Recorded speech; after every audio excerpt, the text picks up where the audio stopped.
that subconsciously, the person you are trying to join yourself to, the way you love is reflective of the relationship you had with your primary caregiver established. What I'm talking about is serious, right? You know what it means? You live in a house with someone and you're both strangers. And then there is someone constantly out there,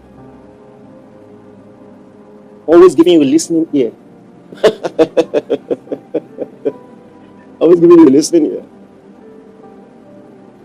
Say what you like about people who have this interpretation of what happened in that garden. But some people want to ask, when all of that was happening, where was Adam?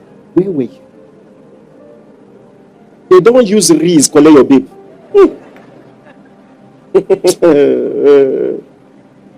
They don't give your babe apple chop.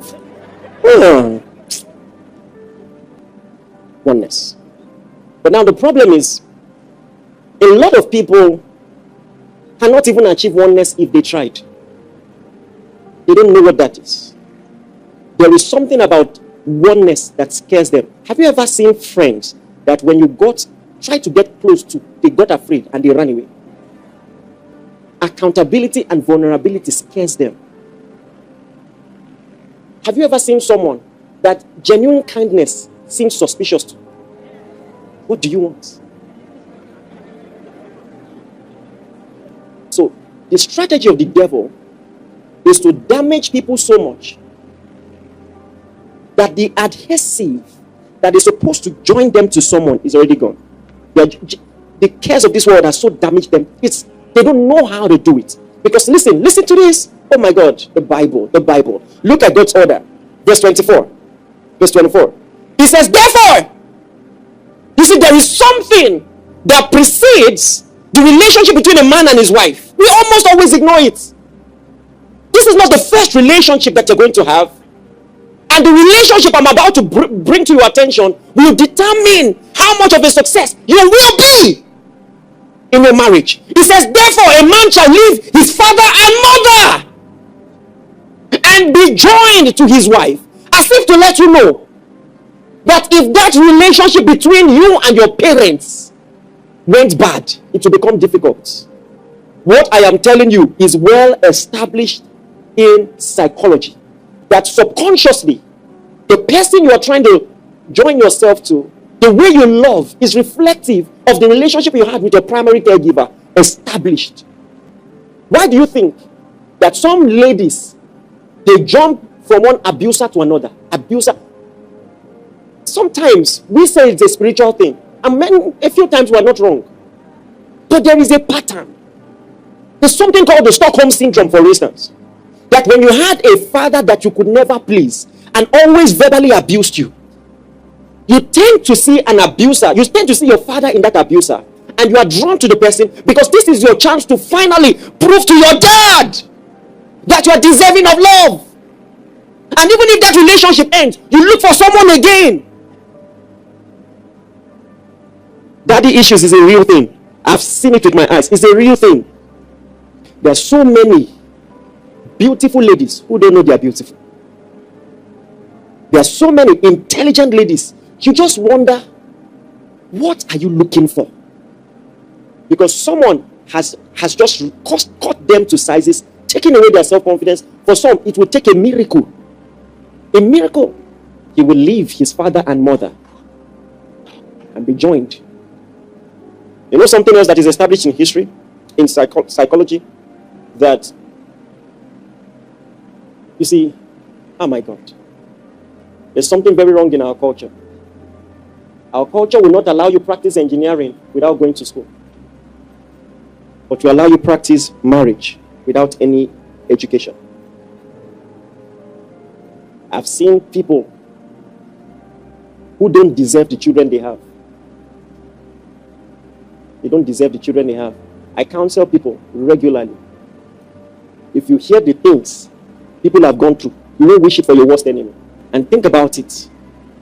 When a child is born, there is no greater picture of innocence, no greater picture of vulnerability.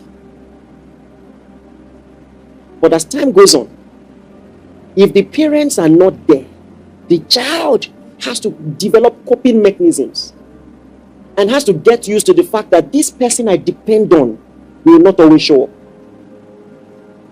And that behavior is reinforced. Have you seen people? Let me tell you something. There are a lot of people who have this self-sabotaging behavior where just to protect themselves from being betrayed, they believe the worst.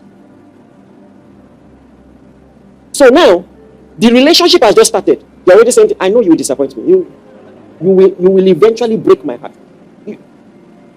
They're saying it ahead of time. You're wondering where it's from. Because all these things are well established. Let me tell you something you probably don't know. You see the movie character Joker, it's a real thing. That class clowns, for instance, many times they take up that persona as a way of dealing with the hard circumstances at home. They make everything a joke to cope. There is trouble at home. The reason they are laughing so much is because there's so much pain, and that is the only, in fact, I can argue is a genius coping mechanism. Just to survive. To trivialize everything. To try to distract themselves from the issue.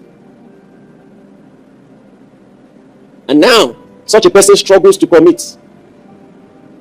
He's taking you from date. It's just vibes. They are too serious. Just vibes. 4 years relationship. And that is why.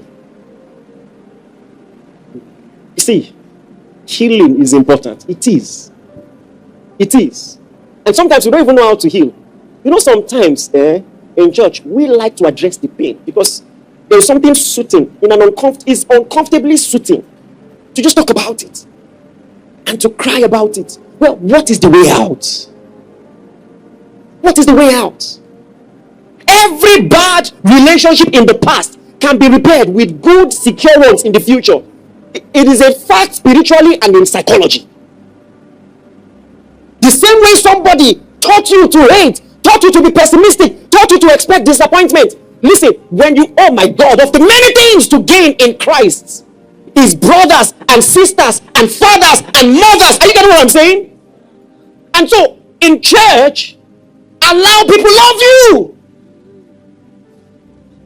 And I don't see, some of us are so damaged, all we think is romantic love. Submit yourself to care. Submit yourself. Do you understand what I'm saying? Stop running away. The simple service units, join. Respond. I must warn you, crazy people there too. If you are not careful, the breakfast you will chop here will be worse than the one outside. So tread carefully. I know what I'm saying. Just to add that caveat, so you won't say I didn't tell you. Are you learning anything? Here is how to know that you have things to work on. Here is how to know that there are things in your past that might have eroded to some degree your ability to achieve oneness with anybody. Number one, you don't like people in your space. How are you going to be one with anybody if you don't like people in your space? How is that going to happen? When you feel uneasy with anyone getting physically or emotionally close, how's that going to happen? See, I am telling you this so that you can start. See, there's a principle in business called bullets before cannonballs. You get what I'm saying? Get the analogy? So, start making small moves. Just small moves. Small moves. Deal with that issue. You can heal from it.